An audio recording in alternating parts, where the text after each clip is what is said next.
Even when we factor in those price declines, because rates are significantly higher, mortgage payments and the cost of housing is actually worse today than what it was at the peak of the market. So housing affordability has become quite worse over the past year, even factoring in these price declines. Despite over a year of interest rate hikes and a nominal inflation rate below 6%, the cost of living crisis doesn't seem to be easing up.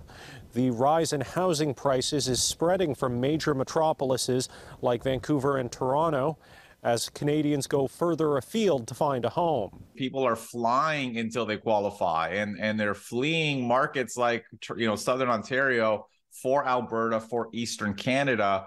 And that has actually put pressure on rents and house prices in those markets. Toronto realtor John Pasalis says there aren't enough homes to satisfy demand. Adding to this, high rates haven't pushed many investors or absentee owners to sell their additional properties, meaning the housing market is slimmer than ever. The investors are optimistic. They're hanging on.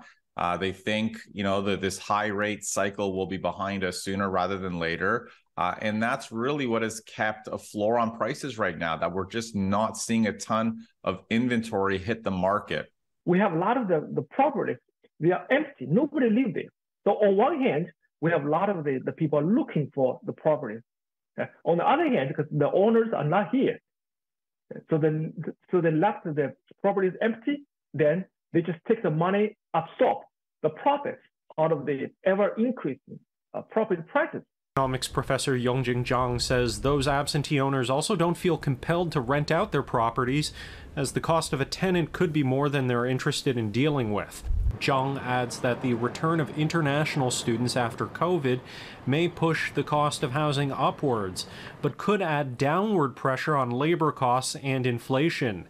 He notes that while many analysts are preparing for a possible recession, it's not a guarantee. It could be avoidable, yeah. Because especially with the inflation going to cool down, and then the labor shortage might be relieved with the international students come back again.